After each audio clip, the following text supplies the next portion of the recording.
So now students, listen here. Today actually, according to timetable, you have got Java Lab. Before directly going into the programs of Java Lab, I would like to give some introduction for this subject. Uh, this is object-oriented programming using Java. Okay. Uh, what do you mean by object-oriented programming is basically the subject when you're going to finish up with all the units, first, second, third, fourth, fifth, you will able to understand how you are going to use object, what is an object. Okay, with the help of that, what kind of programs you are going to do, what actually it is. That is, with the help of objects, what can you achieve? That you will able to understand. You will be able to write the programs also. Okay, so there are some fundamentals. Yeah, roll number 71. So as I said, they will have two things, that is states and behavior, each object. Even like example of a dog. Dog can be considered as an object of class dog. Dog will also have two things, that is state and behavior. So what state dog will have? Dog will have color, age, name, etc. Behavior of a dog will be like eating, sleeping, salivating, barking, running, like that. Okay, I hope you have got the point. So remember, object will have two things, states and behavior. Now, see again, what are objects? Question mark. Remember this, an object is an entity which has states and behaviors, as I said just now. The Java is a object-oriented programming language. All concepts of Java are based on two things, classes and its objects. The whole subject will have only two things. Based upon this, you have to understand the concepts, that is classes and objects.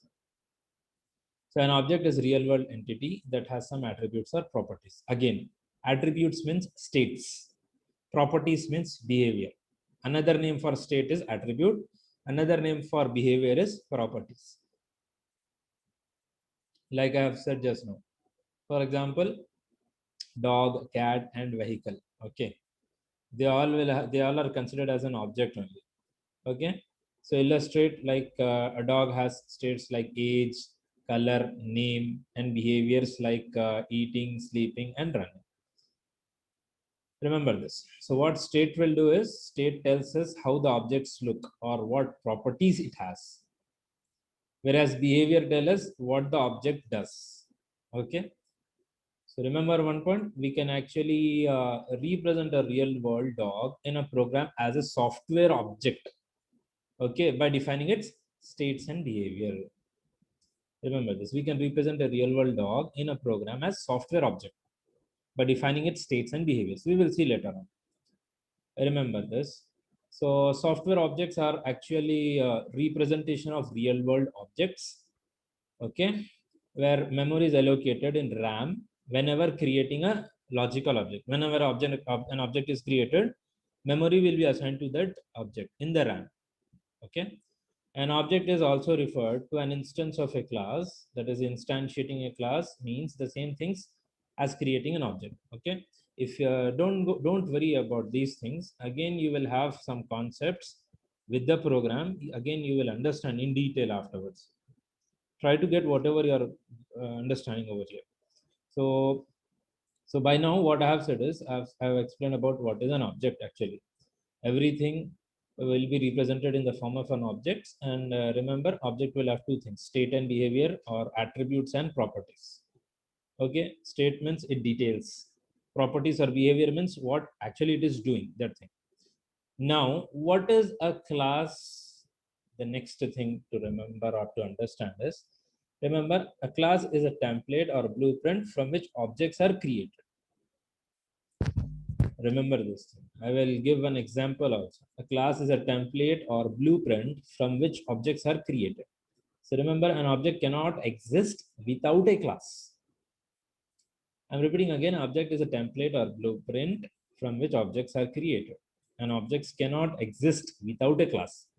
So remember, one example is a class as a cookie cutter, an object as cookies. one example we can assume. Just I'm scrolling down, you can see this image. Okay, over here, uh, just a minute, you can see this is a cookie cutter. Okay, and these all are what? Cookies. So these cookies are nothing but the objects of this particular class, that is cookie cutter. Okay, if there is no cookie cutter, there is no object of that cookie class cookie. I'm repeating again, cookie cutter is a class, and these cookies which have been created are the objects of that cookie cutter. If that cookie cutter is not there, there will be no objects. Like that it is. Example it is. Okay then. Now, this is the figure you can see illustrates class and object relationship through cookie cutter and cookies. You can see again, class defines states as instance variables and behaviors as instance methods. Okay, remember that thing. As I said, class defines states as instance variables and instance methods. Means, as I said, dog will have states and attributes. No, dog will have states and attributes. Sorry, states and behaviors. States are nothing but attributes, again, which are in the form of variables. Remember this thing. Like class student is there. Student will have states or attributes in the form of variables. Age equal to 20, name equal to xyz, phone number equal to 1 2 3 4 5, so on till 10 numbers, height equal to something something, weight equal to something, like that. These are what represented in the form of variables. These are known as states or attributes which are in the form of variables. Whereas student again will have some behaviors. These are in the form of methods. Okay, what kind of method? Student listening to class, writing exams, reading books in library, playing games, having lunch in class, etc., etc. Fine. So instance variables, remember again, instance variables, they are also known as member variables also. Remember this thing. And instance methods are also known as member methods. And remember one thing, class doesn't consume any space. Okay, to give you an idea about class, let's create a class, cat class, that represents states and behaviors of real world cat.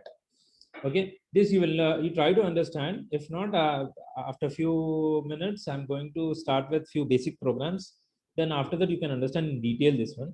But for right now I want to just give a glance for you people what actually class is, and in that class what are variables, what are methods, that I want to show you all with this particular example. See, this program is from this line till this line.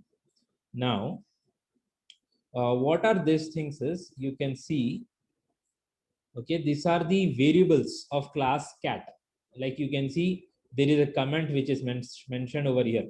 Instance variables states of cat means it has got name, it has got age, it has got color, it has got breed, what kind of breed it is. That's it. So these are the states, or known as attributes, okay, in the form of variables: name, age, color, breed.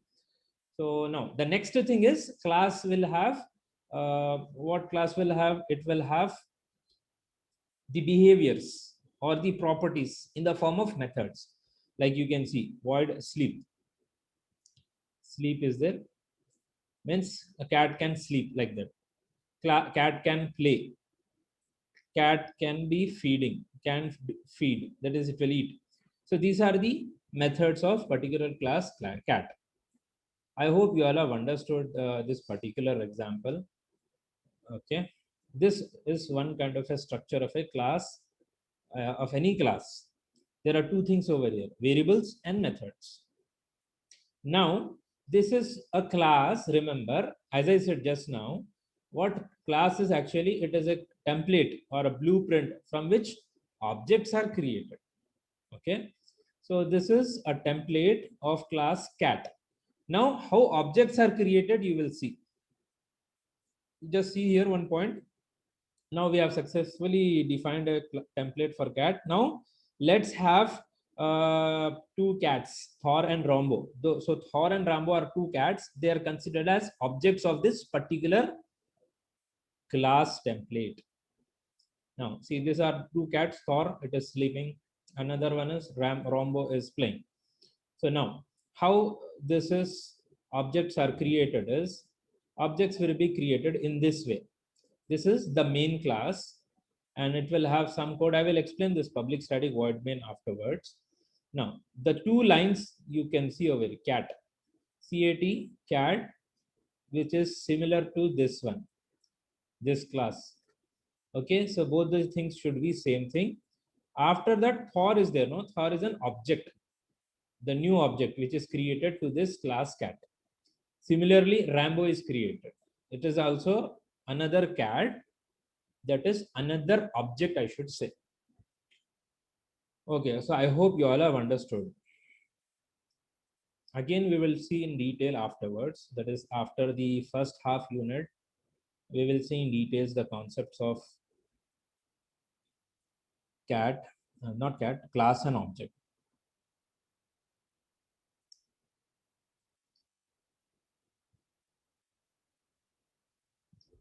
Okay.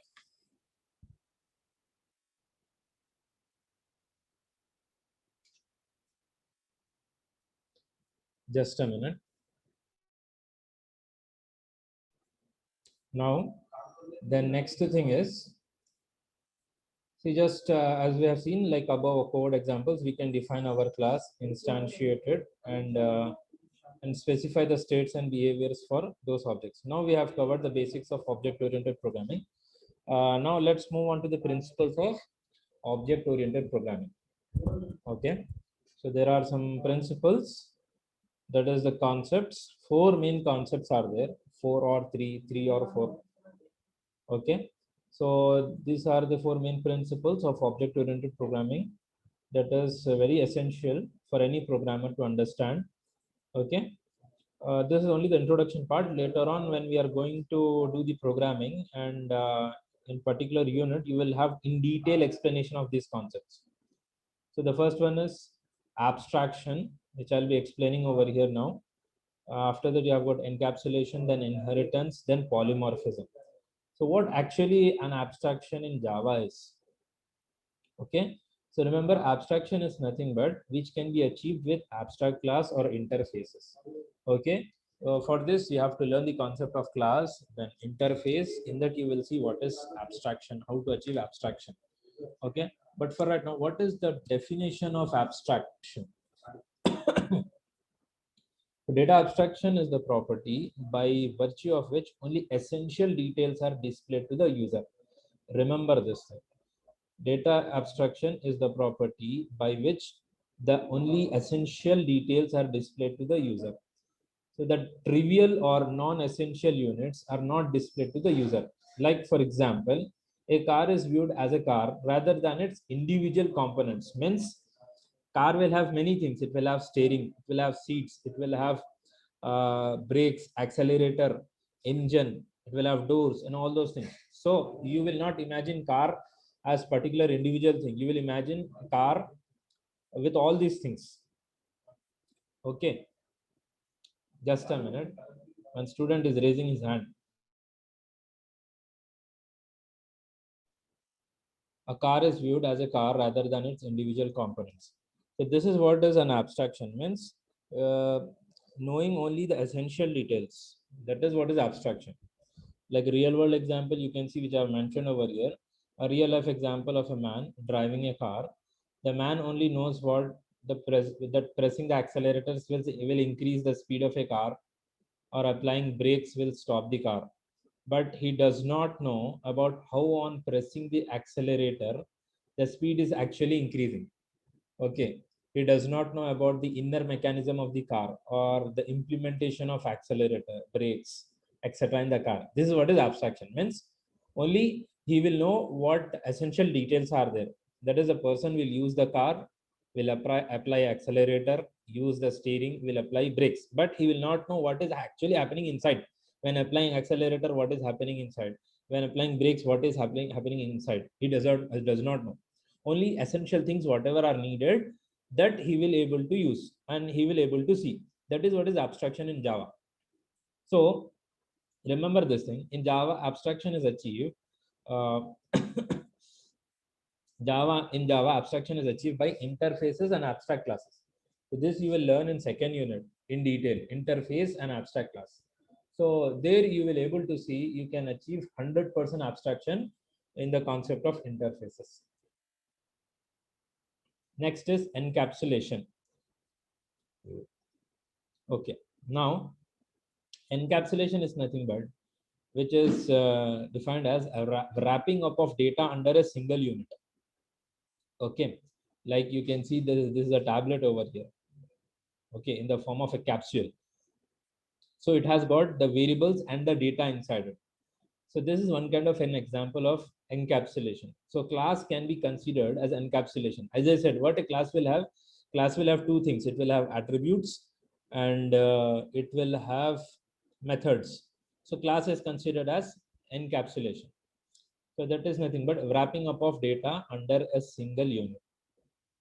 So it is the mechanism that binds together code and the data it manipulates. So another way to think about encapsulation is it is a protective shield that prevents the data from being accessed by the code outside this shield.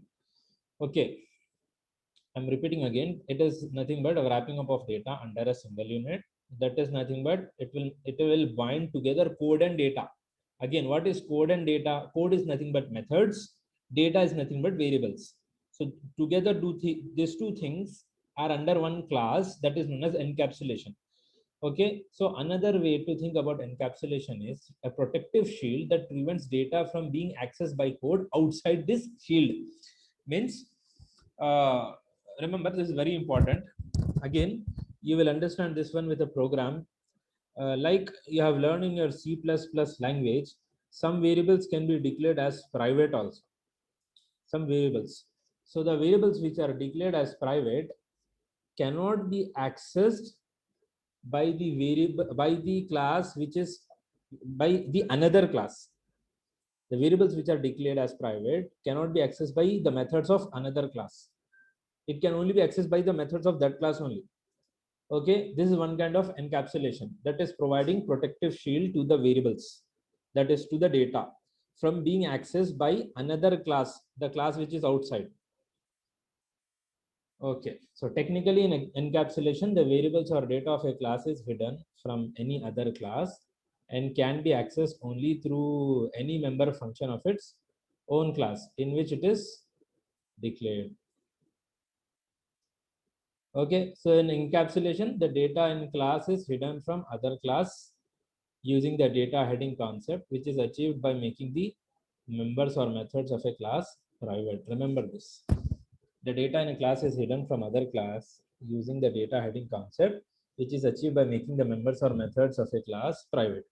And the class is exposed to the end user or the world without providing any details behind implementation, which is also known as combination of data heading and abstraction. And try to remember the all points. The last one is encapsulation can be achieved by declaring all the variables in the class as private and writing public methods in the class to set and get the variables of to set and get the values of variables. Okay,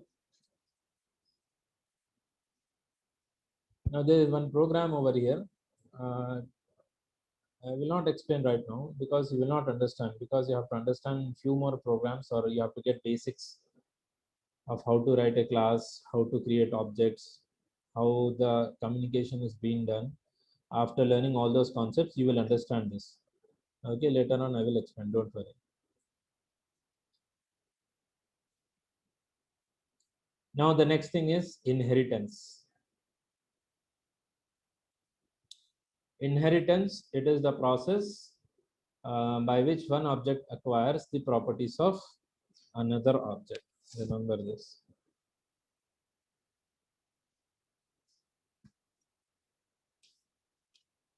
Just a minute.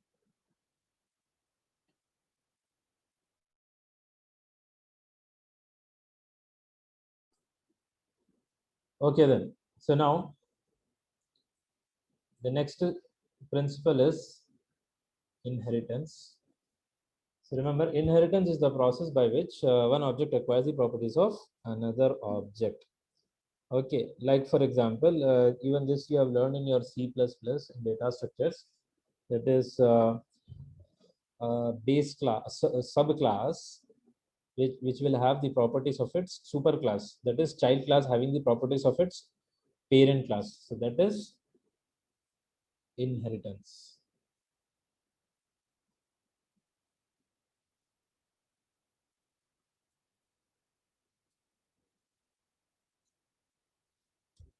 So this is very important because it supports the concept of hierarchical classification.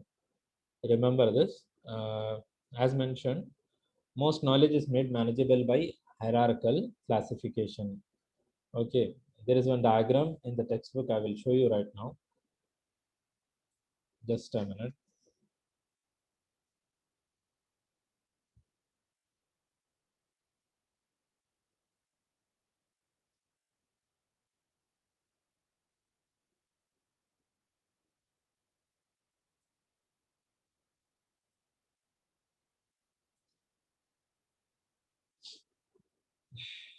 Now you can see this diagram.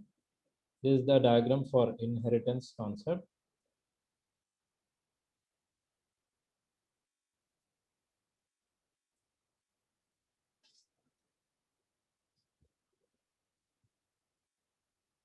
You can see animal is the superclass or the parent class. Again, there are two subclasses, mammal and reptile. Then again, we have got canine and feline. Then domesticus, then lupus, then domesticus, retriever, poodle, then retriever, labrador, then golden. Okay. Okay, Mr. Roll number 307. If any problem is there, you message me on my WhatsApp number, man.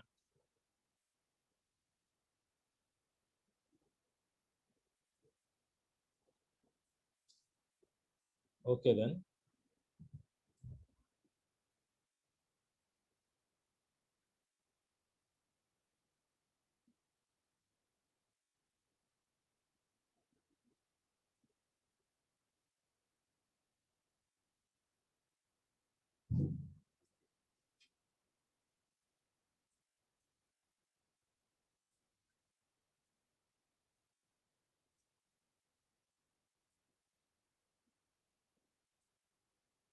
Okay, no problem. Not an issue. I will explain again in detail. So remember that inheritance is the process by which one object acquires the properties of another object.